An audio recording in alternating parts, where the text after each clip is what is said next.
and welcome to the First Issue Club podcast. We are your weekly comic book reading club, where just like Sue Storm, we love a good read. That's a good one, Mike. Puns, baby. Good bit. Can't wait for more of those later on in the episode. Oh, so there's going to be more puns in the episode. Well, I would assume so. Oh, goddamn. I did Right? not come pun prepared. All right, one demerit Pun point paired. Oh, fuck. It's our quarterly annual review. Greg. Oh, you're actually writing that down. Ugh. All right. Well, I'm Greg, and I am now down one demerit. I'm Vargas, and Mike, you're looking pretty handsome today. Oh, no. Hi, I'm Mike D, and I'm feeling pretty good about myself. I took a shower today. That's a big step. Big step. Hey, maybe we don't brag about the showers we have in our houses. Yeah. Mr. Two Showers that work. I've got 2 showers, and neither of them work. I'm lucky to wear fresh underwear every day. Yep. Aren't we all? And we'll be selling that fresh underwear on firstissueclub.com. Nope. The underwear is dirty on First Issue Club, because that's what the people want. Yeah, Right, that's what they okay. need. Dirty people. All right. Today we're going to do what we always do. Chat about some comic book news and then talk about some first issues that we've read. I read The Cull. We've got Uncanny Avengers over here. Oh, shit. Andy came prepared. I Look at read all a these. lot. I Yeah. bought 3 weeks worth of books this week. Mhm. I also read The Cull. I want to talk about The Madness. Oh, cool. That's the J. Michael Straczynski book. Yep. I'll talk about What If Dark Moon Knight and Death of Venomverse. If we get that far, I'll talk about all that. Oh, Death of Venomverse. It was bound to sneak its way into the show. show. Last week it was the nighttime sleepy tea DC event, Night Terror. Night Terrors. And this week it's fucking Death of Venomverse. I just read Uncanny Avengers. So. You know what I haven't read yet is the Venomverse book where they introduce that kind of anime-looking Venom character. Oh, I think that was Edge of Venomverse. The stuff. Edge of Venomverse. Edging Venomverse, yeah. Yeah, that makes sense. Yeah. All right. Comic book news. Yes. The big hubbub that's been going around is that it's been announced that Tom Brevoort, I have no idea who that is. he is the editor of the Avengers line. Okay. So He's been around forever. think of C.B. Cebulski as like Joe Biden. You know what I mean? Like he's the president of the country, aka Marvel. Yeah. And you have senators and governors who, do their thing on the state level. Who are the senators and governors? Thank you for asking. Are they writers? No, they're the editors. They're other editors. They're other Okay. editors. So Tom Brevoort was the editor for Avengers. It's been announced he's now moving in about a year and a half to the X-Men line. Okay. And right now that is by not Jerry Duggan, but Jordan White Is that right? is the X-Men one. And so people are it's a mixed bag, to be honest with that news, because people Avengers have been really good lately, right? So why would I thought they have been. why would people be upset? People are aren't upset liking Avengers because I don't think people understood Jason Aaron's Avengers line, and so they're worried that it's gonna Tom's just gonna hand over the X-Men to Jason Aaron and be like, hey, fuck this up too if you want. But I think they're worried that since Tom Brevoort was a big proponent of the Avengers right around the time that the MCU was kicking off, that the X-Men are now going to become a little more commercial. Like they're going to get back to Professor Xavier and his school. I want it to be inaccessible. Listen. Seriously, but that's the thing, though. But also, I don't want Charles to go back to his school. Shut the fuck up. You guys, everybody complained about how they wanted X-Men to be back to basics, and you hated all the new mutants that were showing up and all the new things they were doing. And then when you go back to basics, everyone's gonna bitch about that. So enjoy their comic books. Enjoy it. Enjoy the ride. Buy the ones by the writers you like and have fun. I think what Mike is saying is lighten up. Yeah. Lighten up. It's That was a the thing. party. And that's another reason someone with my mentality who says lighten up is someone who would have enjoyed Jason Aaron's Avengers run because it was awesome. It was light. It was so rad. Right? Yeah. I think especially after his Thor run, which was so heavy with Jane's like cancer diagnosis and all the like wild War of the Realm stuff. Yeah. Well, I mean, moving to Avengers and doing some like really big heavy storylines, and I loved the Million BC Avengers stuff. I thought all that stuff was fun though. And it got like kind of like cheeky and more comical than I was used to seeing from him. He hollowed out a Celestial, and that was their base. Yeah. And that opened the door for Judgment Day, which was an event that I really made liked. the Avengers a comic book. Yeah. Like they did weird shit. Well, and they had a base inside of a living creature. Yeah. Well, and I always love when they take the current books and they're like, let's intermix this with Jack Kirby mythology. Like that's the when like I do get annoyed when people say I want to go back to basics with comics, but I do romanticize or really like when they do the nods or at least pay homage to some of the classics. And so telling new stories, but with Celestials at the core of it, was really fun for me. Yeah. I think this is nothing but good news. With the Oh, wait until you read the comics before you get pissed about it. right, and with like the mutants eventually coming to the MCU, there's going to be new interest in X-Men books. Well, and I think that's a different thing to be concerned about that you shouldn't put on this person that we're talking about, right? Is there some sort of, we're going to start making X-Men movies. Is there some sort of pressure from Disney and Kevin Feige to do something different with the comic books? Do we want their hands in the comic book cookie jar? Like, I think that's a different Kevin story. Feige's head is so far in the cookie jar right now. Because he's been named like one of the top creative forces in Marvel Comics like a couple years ago. Like he took the on movies, that new right? No. And actually in the actual comics. He's in charge of Marvel. Yeah. Period. So I'm not saying that this move is to like make X-Men comics more like X-Men movies, Which don't exist yet. What this thank you. Yeah. But what this move says to me is these X-Men movies are gonna be good, or they want them to be good, so that they get new readers into new X-Men books that are gonna be easy to read. Yeah. And they aren't going to be bogged down with a Krakoan island that can talk to itself with a quiet council. Like, that's not going to be fun for any new reader. That's what I'm getting out of this. Is like when was Hawks and Pox? 5 years ago. 5 years ago? Yeah. We've had 5 years of Jonathan Hickman X-Men, which is great. Like, don't get me wrong. I'm not knocking Hickman at all. I love charts and graphs. And I don't think you can complain about But even he's over it. about a story arc lasting 5 years. If your whole thing is like, now they're going to go back, it's like, brother, you got 5 years of a single story arc. That is wild. Don't come crying to me until you invest all your time in nuts in comics today. Yeah. And don't you want something more simple? Like, I know after I read an X-Men book, because even in Uncanny Avengers, the last page is prose. Like, you have to just read it like a book.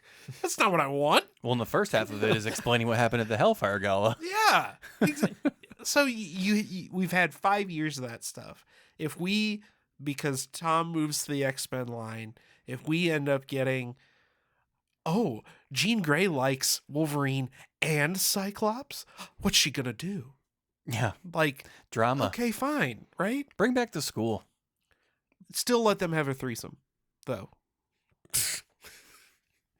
Where's my mini event of that?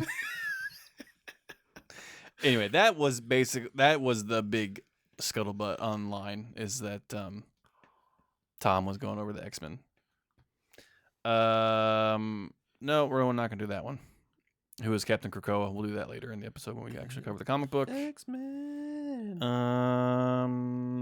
Really, that's all the news. Wow. Yeah, nothing too crazy happened. Sorry, folks.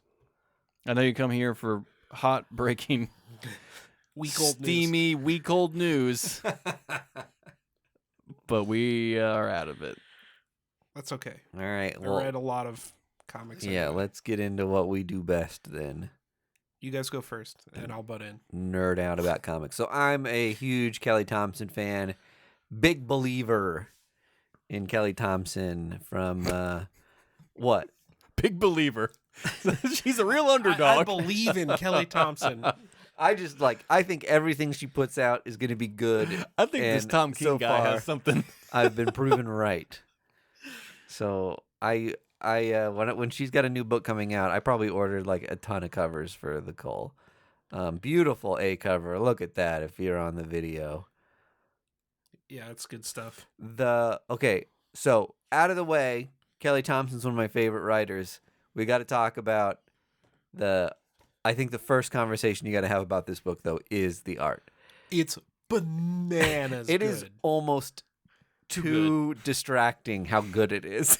It is good to the degree that I'm just like I keep losing the thread of the comic because the art is just unbelievable. It's like, are these movie stills? Yeah.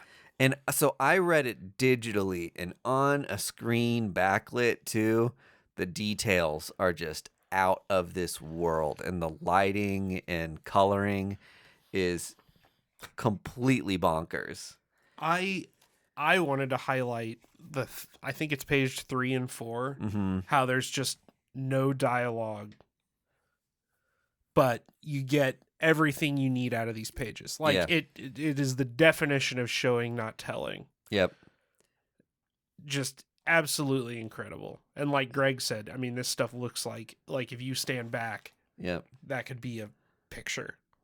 And we had this really cool motif for when we were introducing each of the characters, where you've got this like tan set of colors, then a blue stretch and a green stretch. Oh, right. And it really helped you keep your bearing for like, okay, these are new people now, and we're but oh my God, so striking. Yeah. Okay, back to the story now. This is a wild one. This is like watching the like first half an hour of a movie like Palm Springs, where like you just get to the cave that like resets time, and you're like, what? And then it ends. Like I was so intrigued, and I love first issues that like slow burn you and make you like get you really vested into the characters. And we got a peek into their interpersonal relationships and kind of who they are as people slowly throughout the course of this. And then they get dropped into basically like Narnia they find in a cave. And I was like, yeah, I'm in. Yeah. Sold hook, line, and sinker. Yeah, it reminded me of Paper Girls. Yeah, right. Where it's got that like kids on bikes kind of feel. Yeah, it's a bunch of they're young adults. I don't know their age range in particular. They're all living with parents. They're living with parents and kind of sneaking out at night so they can it seems like film like a student movie or something. And then you kind of figure out that the gal that's leading them into this kind of had ulterior motives and had seen something bizarre out off in these cliffs. And she's looking for her brother, right? Her brother has gone missing. Yeah. And she thinks he made his way into this Narnia in a cave in the ocean. Yeah. Really cool. You got it. The book does do that thing where it starts with kind of where an arc probably ends, and it shows you a huge like monster attacking the beach. So at some point we're gonna have the bad boys of this Narnia The bad boys of realm. Narnia. The bad boys of Narnia. Can we make that like our biker club? It's Mr. Tumnus, but he's wearing his leather jacket. Leather jacket and spits on the ground a lot. Spits on the ground. I love it. So yeah, there's gonna be some crossover of fantasy world into our world. Yeah. But I honestly forgot about that blip, that little preview they gave us by the end of reading the comic, and I only remembered when Andy started flipping through his paper copy here. But that's kind of like what a good story arc does, right? You hit somebody with like massive alien on the first page, and then by the time you're done reading the book, you're like, I'm interested in a different story than massive alien. I'm still interested in Massive Alien. Yeah, don't get me wrong. I'm very interested in Massive Alien, but there's a lot for us to do until we get there. There's not a like that being said about this. I mean, there's a lot of things to say you like about it, but there's not a lot to chew on story wise yet, just because. Just a lot of eye candy. Yeah, it's a lot of eye candy. It's just character introductions. Hearing that some of the characters have been in a relationship before and are on the outs hoping to mend that relationship. We just get some clues into like who's the lazy person. We know somebody has an abusive father figure. Like just tiny things were peppered in so we know a little bit about what's affecting each person's life. Which honestly, fine. Like, give us those small setups so we like are introduced to them. So like when the story finally evolves and spreads out, we can pick up those small, minute little details of those each character's individual quirks that makes the story more enthralling. And you know, when a situation happens, we know that the lazy person may act lazily, or like that person that like is like the natural born leader will do this. So like, you know, Kelly Thompson does this so well with her books of like kind of slow rolling you into like getting comfortable with these people and like how they act, and then she just throws you right into the story. Yep. So you kind of know how these people are going to act with each situation that shows up. Yep. I'll say that it does feel like a role-playing party or something. You know, you've got these like Hell yeah. group of random people, A bard, a druid. kind of put together. They're all different in their own ways, and then they get thrown into a fantasy land. So I think if you like those sort of stories, like this is definitely one to check out. And that's another thing, like we don't really know necessarily what the genre or temperature or mood of this is going to be yet. Is it a horror book? Is it going to be lighter fare? Like very sci-fi? Like we don't really know yet. Yeah. But I know I like it. It's very good. I think, though, this would be a good one to trade weight. Like, if this sounds intriguing to you, I think it will read better. Yeah, a lot of things do. Like, yeah. it's like it's got that Saga thing where, like, Saga is amazing, but I want to read a chunk of story at a time instead of a single issue. Like, it's so good, I want more. Yeah. I didn't read it. Okay. Oh, I thought you did. No. It's Didn't read very it. good. I just know a lot about Kelly Thompson. It's on its way to me. But hearing you guys talk about it and flipping through Vargas' copy real quick got me super jazzed. Absolutely gorgeous. When I say the art is so good it's distracting, I mean it. It is like I almost had to throw this book away. It's like you forget that you're following a narrative and you're just like, whoa.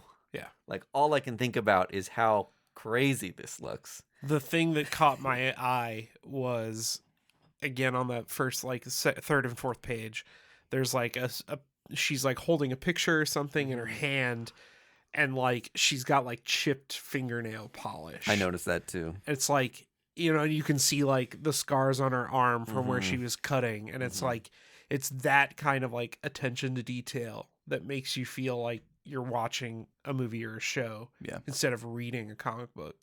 It's so good. It looks like it took like 3 months to 6 months to make. Do each page. Like it looks like an unsustainable level of art in a comic book.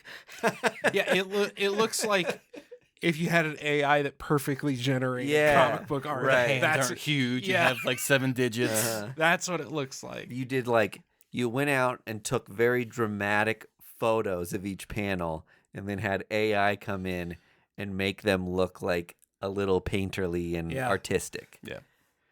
It's bizarre. Yeah. I don't know if this artist has done many other things. I didn't recognize the name. I'm Mattia de Ilius. IULIS. So I'm going to have to look them up. There might be something really obvious that they do that we're all just spacing on. Yeah. But I'm going to have to look them up and see what other books they've done and just see if they're all like this or if this is one in particular that some extra care has gone into. Oh, yeah. They did X-Men. No, I don't know. I did read Uncanny Avengers, #1. Hey, Tell us about it, Greg.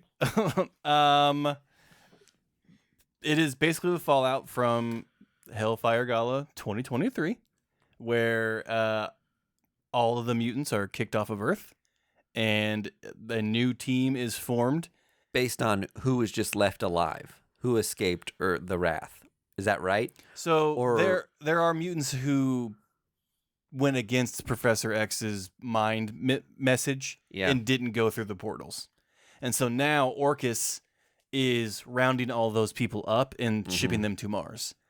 Because the mutants on Mars, there's like a civil war brewing because it's just like mismanaged up there. Just kind of a mess. And so a team is formed. Captain America wants to form this team because he is also against fascists who want to rule the world. So he forms this team with Psylocke, Deadpool, Quicksilver, Rogue, and Monet St. Clair, who better known as Penance. Mm-hmm. And Deadpool spared because he's technically not a mutant, correct? Has that been a thing? I don't know much he's about technically not a mutant. Is that right? Why would he not be a mutant? He has regenerative powers. But his powers came from the getting messed with. Yeah. They weren't innate. He wasn't. Oh, okay. I had no idea. He just rolls with mutants. Can he go through the gates? I don't think so. Interesting. I shrugged. Sorry, I forget that we're a podcast. Vargas shrugs. I guess I never really thought about that with Deadpool. About how he's like a man-made mutant. He's like mutant adjacent. He has a mutation, but he is not a mutant. Wow, that's a Patreon episode just brewing in the wings. Anyway, we might be wrong on that. If we're wrong on that, I will do the research. Sue me. I will do the research myself and prove it to myself. So don't email us. Let me know. Don't let me know. So a team is formed to take on MODOK and Mr. Sinister with the Dr. Stasis, I guess is what he calls himself. And Captain Krakoa is back. Or brought back out of stasis or brought back through Sinister Sex Pits. And we still don't know the new identity of Captain Krakoa. Oh, is Mr. Sinister still around? It's Dr. Stasis. It's Dr. Stasis. So he has like the club on his forehead. But do we have the Mr. Sinister who is like, is Dr. Stasis the only Mr. Sinister that's around that we've seen? That we've seen right now, yeah. Got it. And did we see Mother Righteous die in the? This is what we talked about. Spoiler alert! Mother Righteous didn't die. Yeah, that's what I was wondering. She took the island or archipelago, put it in like a bubble, and disappeared with it. Okay. So she's off somewhere else. Yeah.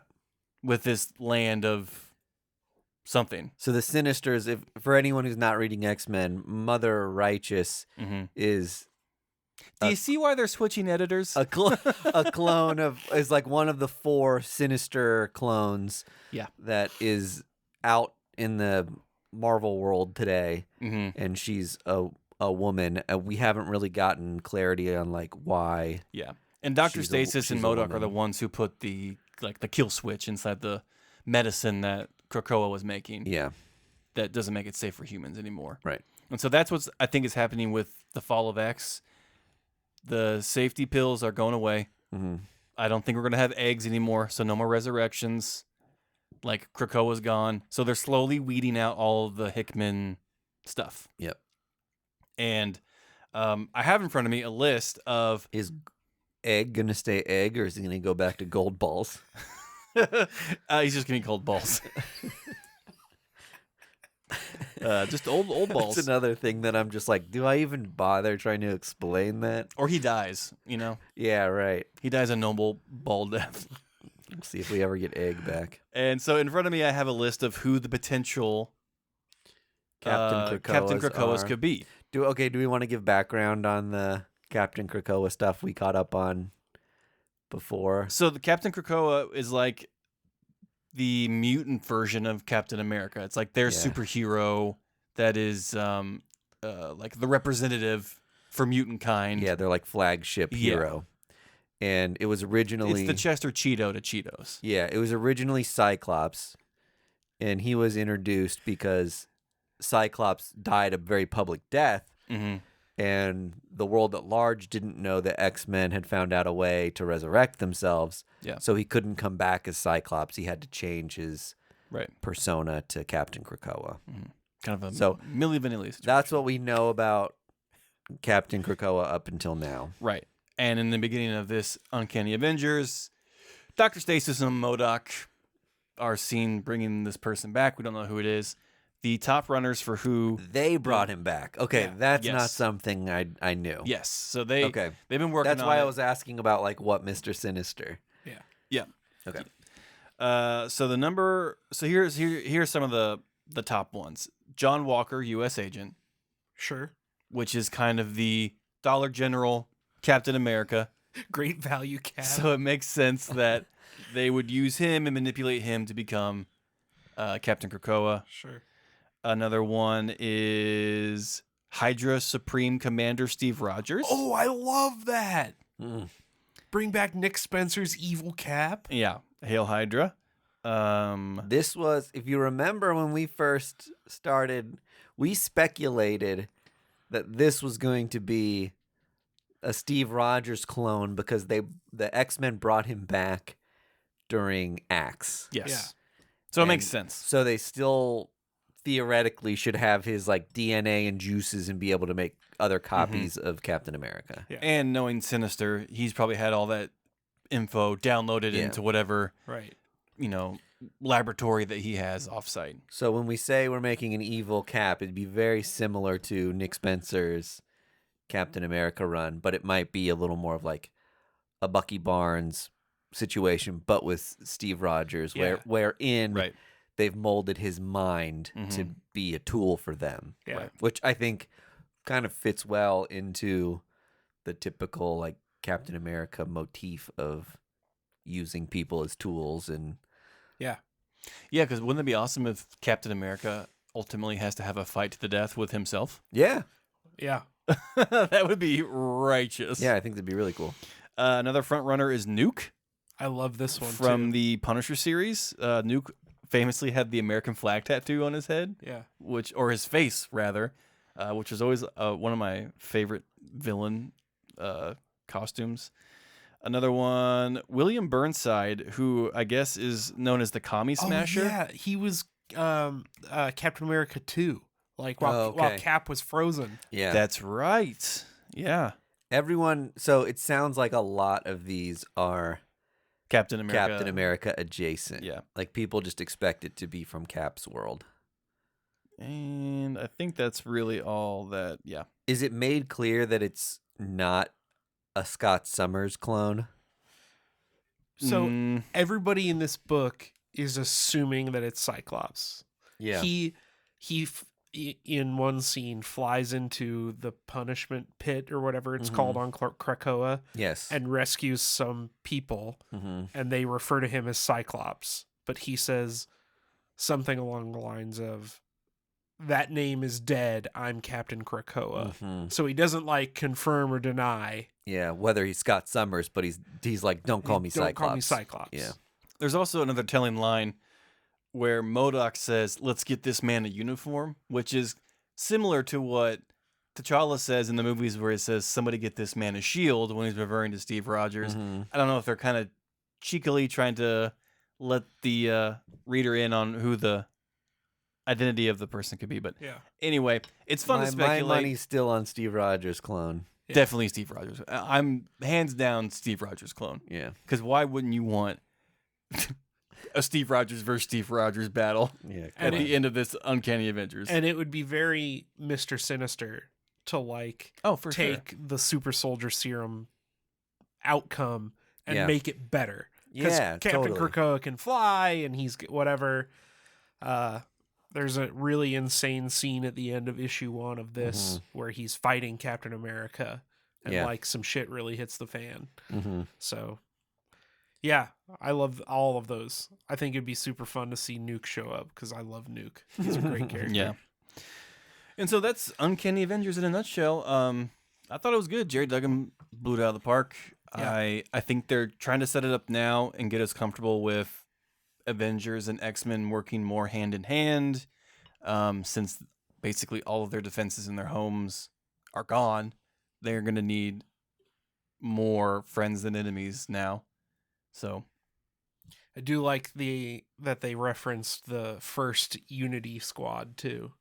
Oh, right. Where Deadpool was like funding it through his sales of like Deadpool merch. That was funny. It's just a fun book. It's great. It's super great. I read Death of Venomverse. Let me say, R.I.P. Great to have Cullen Bunn back on Marvel. And this how tough was that phone call for Marvel to do? Probably. Yeah. They talk so much shit, and they're just like, "Fuck, we gotta call Cullen because he's the only one that can do this." And Cullen probably answered that phone was just like, well. How does it feel dialing 417? Never thought I'd see your name on the caller ID again.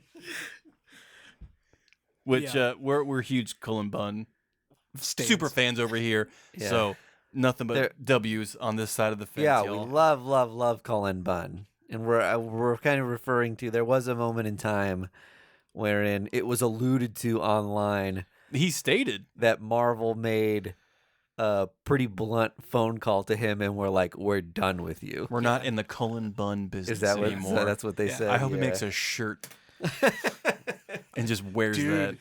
How do you say that to a writer that's like just doing cool shit? It's like, of course you're like, there's so many different projects you're going to do. There's so many different things they could like work with you on in the future. It's like so wild that was more or less said to him. Yeah. It boggles my mind, especially because of, I don't want to say it's like a renaissance, but it feels like we're back to the era where every week Cullen Bunn has a new #1. You know? Yeah. Which is all great. It's a good thing for me. Yeah, for sure.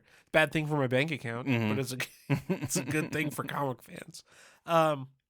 Yeah, so this book was just a lot of fun. The premise is that Carnage is #1 free of a host.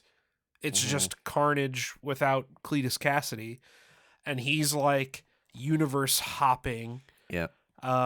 Killing other Venoms across the universe and like stealing their codices to gain their powers. So he's gonna be like super symbiote soon. He is super Carnage, right? Yeah. It feels a lot like what Cullen did with the whole Deadpool trilogy, right? Where like Deadpool killed the Marvel universe and then he killed Deadpool and then he like killed literature, right? This feels like that, where it's the highest stakes that you can possibly have, but it still remains like goofy and fun. We get a really cool scene at the end where, because the main protagonist here is Agent Venom, but it's a female Agent Venom from like an alternate universe that showed up in the Donny Cates Venom run. Oh yeah. And you get Virus. Yeah. And there's a whole universe of like Agent Venom is like a team of dudes. So like Clint Barton has a symbiote and he's like an Agent Clint Barton. So you get all those dudes. Cullen Bunn brings back Mania from his Venom run way back in the day with Declan Shalvey, and she's got the Hellmark, right? All that kind of cool stuff's coming back.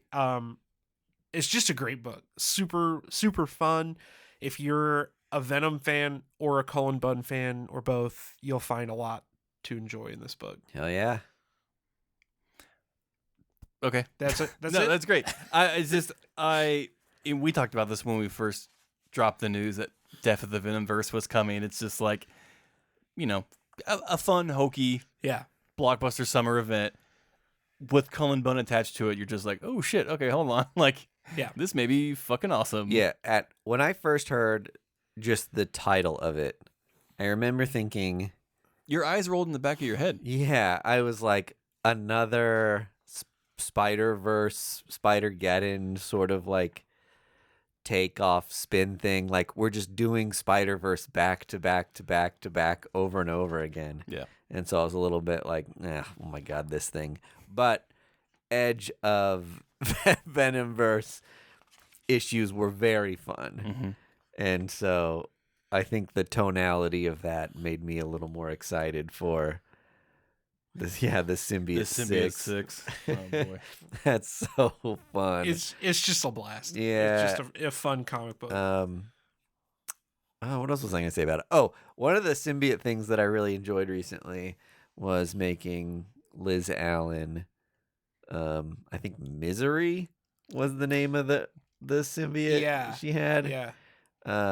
I think it was Liz Allen, but I just love when they take those like day one Spider-Man characters and do something cool with them. Yeah. Or Shriek. Did she become Shriek? No. I can't remember the name of the woman who became Shriek, but I think she first Liz. I think she first appears. She's like maybe someone who worked at the Life Foundation. Oh, she was and first appears in Unlimited. Yeah, she was. It's like a new character. Yeah, she showed up in that Carnage miniseries that Clayton Crane did. Oh, okay. Anyway, Death of Venomverse is shaping up to be a blast, and unfortunately, there's 2 issues out already. So before you move on to Moon Knight, can I just pay Marvel a little respect here with the Marvel Remembers John Romita. Oh, dude, these corner boxes. Yeah, that is brilliant. That Yeah. is wonderful to see instead of just a big black banner across the book. Yeah, that they did with that's cool. It's a corner box. Stan Lee and Chadwick Boseman. That was just like design wise, it was not flattering or like a respectful homage to those people. Like this corner box, fucking beautiful. Well, and I love that they're using his famous cover for Spider-Man No More. And I think this was on every issue this week. Yeah. That's incredible. Yeah. Fucking nailed it. Marvel. It does feel like the Spider-Man looking back behind him does seem like a farewell sort of thing. So it's a very like sweet usage of that visual. And on top of that, they put in not just a 2, but a 3 or 4 page. Yeah. Well, I mean, it's John Romita. It's John Romita, right? Like Marvel would not be Marvel without John Romita. Correct. Yeah. So great call out, Greg. So I read What If Dark Moon Knight because obviously I did.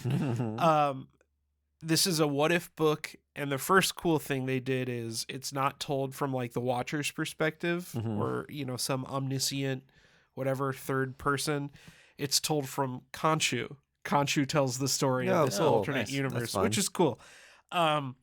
This takes us all the way back to the 80s with Mark Spector Moon Knight, which is volume 2, issue 3, and Mark dies.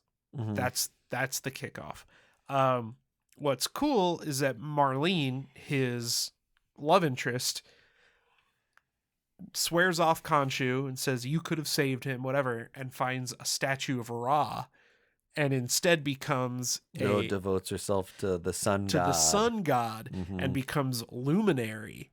So she is not a defender of those who travel at night. She wants to bring light to the darkness, but she still does like Moon Knight stuff. I want to bring light to the darkness. Yeah, exactly. You adopted the darkness. Yeah, Can't go an episode without a Bane impression. of course. Yeah, where's my coffee mug, right? You gotta talk into the coffee mug. So she goes off and fights Bushman, who's a classic Moon Knight villain. Mm-hmm. And it's just a fun little what if story. The character design is cool. I like that it has the Moon Knight look, but with like, gold and sun accents. Yeah. The cover is the position she's in is a little Yeah. Like, come on. a little like It's a little hot. We get it. Mike. Put those legs a little closer together, maybe. It's a bit of an unnatural. Have you read any of the other Fighting crime is hard. Yeah, I need my legs in stirrups to do it. I have What If Dark Venom in my car. I have not read it yet. So when I did the What If Loki review, it was very much indicative of the time period it was depicting, and which made for an interesting read. Yeah, because I'm so used to modern comic storytelling. Is this kind of the same with set in the 80s? Was it like kind of like an 80s comic book feel? So this is written by Erica Schultz, who's a modern comic book writer. Yours was written by what's his name? Old Thor. Oh shit! I'm gonna get roasted for this. Yeah, I know. Walter Simonson. Yep. There we go. Shoo! Dodged the bullets.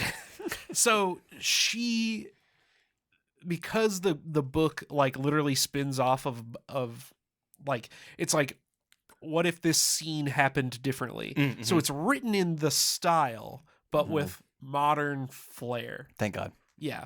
So it reads very easily, but it still nods to like, if you know, right? Like if you've read an old comic book, you will pick up on some of the stuff that they're doing, right? But it doesn't really read like that. Yeah. I don't know if that makes any sense. No, I get it. All right. But it's very good. Cool. I'm enjoying not these. Stupid. What If I understand darks. your point. It sucks that there's only. I'm stupid and I'm bad at explaining it. It sucks that there's only like 5 of them. Yeah, they're not doing. They're only very doing many. 5 issues, and so you're like, oh well. They'll do more probably. Darn. If people buy them, they'll do another round of them in a couple months. Good. I'll buy them. The last one I read is The Madness by J. Michael Straczynski, and this book is an absolute fucking banger. Oh, whew, I was worried. It is so good. The elevator pitch for this is there is a super thief. She is a super powered individual who steals occasionally to like make ends meet. As you do. And she does one last job, of course, but she steals like a bunch of gold from like a Middle Eastern, sheik or whatever. Well, he's got political ties, and he says, we're pulling our support of the U.S. unless the U.S. does something about this woman who stole from me. Stole my gold. How do you get away with gold? She actually stole from a leprechaun. She's superpowered. Oh, she's super proud. That's Yeah. right. Yeah. So, She can put a lot of gold in a bag. correct. Walk away with it. I need you both to know the restraint I am doing right now, not doing a gold member impression. Thank you. From Austin Powers. I was really expecting I it. just need it to be known. So what ends up happening is the government decides that this all has to be black ops because you can't, the sheik demands that the government take her out, like with extreme prejudice, that kind of thing, right? And since you can't deploy troops over U.S. soil by law without acts of Congress, the president decides this all has to be black ops. So what ends up happening is they go to like this universe's version of like the Justice League and says, we will pay for all of your whatever forever for this whole team. And all you guys have to do is fly up in the air and drop a bomb on this cabin that this woman's sitting in. Right? Okay. Unfortunately, her husband and 2 kids decide to visit her in this cabin while she's laying low from this crime, and they get wiped out. Ooh. So this drives her absolutely insane, and she becomes like an ultra supervillain. How does she survive It turns her, you might say, her mad. just superpowers help her survive the explosion? Yeah. Okay. Her power is she can like pick any superpower she has, but she can only have one power at a time. Okay. So if she's flying, she's vulnerable. If she's invulnerable, she can't fly. that kind of thing. That's cool. I always liked Jane from Doom Patrol because she kind of had a rotating cast of like powers and characters she played. So this is kind of like that. Yeah.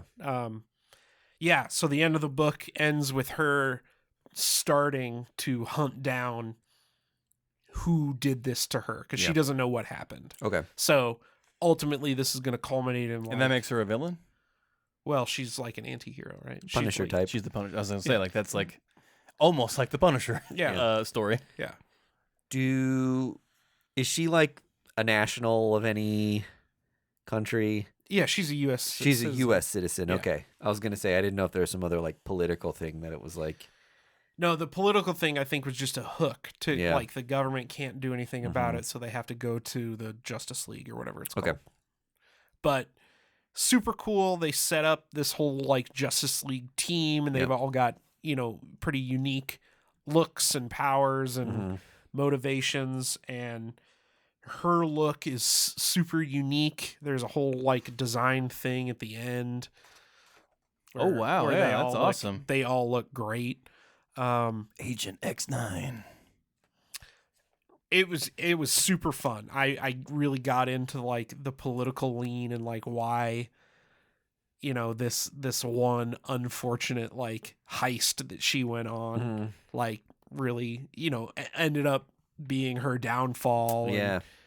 Very cool book. Very, very cool book. And like most AWA books, this is a 6-issue miniseries. So not a lot of commitment. Or the right amount of commitment. True. The perfect amount of commitment. Yeah. I know that J. Michael Straczynski gets a lot of heat for being a prolific but unreliable, unenthusiastic creator. He creates a lot of stuff. Yeah. And so sometimes when you see his name on things, you're just like, oh boy, is this another thing that just like is going to be out there that I'm never going to read? I'm going to love the first 2 issues of this. Or is this going to be like appointment reading? Yeah. He's not one of the writers that I automatically buy anything he writes. Yeah. I'll say that. It's the nice way to put it. This gets me very excited for his Captain America run. Yeah. That he's getting ready to do on Marvel. Hopefully he can, stick the landing there, or maybe just do 6 good issues and duck out. But whatever you're gonna do, man, just get it done. But the madness is good shit. AWA is kind of killing it right now with this and Ribbon Queen, and they've got a lot of good stuff out. So what was that secret agent James Bond book you liked? Red Zone. That's another Cullen Bunn book. Yeah. And Sins of the Salton Sea. That's an Ed Brisson book. Yeah. Killing it on that. I need to catch up on some of those. I kind of stopped buying AWA comics. I'm gonna get some another trades. thing where they just like they just had so many titles really quick. Yeah. And I just kind of fell off them as a publisher. For sure. Because some of the things I just read were very like hit or miss. They've put out a lot of good stuff. But they have. That's their batting average is pretty high. Yeah. Yeah. They're Mr. 300 or 3000. Mr. 3000. Isn't that a baseball term? That's a Bernie Mac movie. It is a Bernie Mac movie, but it's for getting 3,000 hits. Sure. Whatever you say, Greg. That's a good baseball term. Hey, everyone. Thanks for listening. Go to patreon.com/First Issue Club for more Patreon goodness.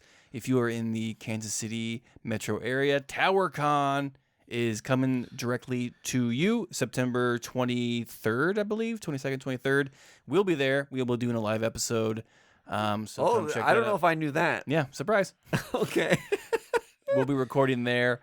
So go check out our social medias. Remember to bag and board all your treasures.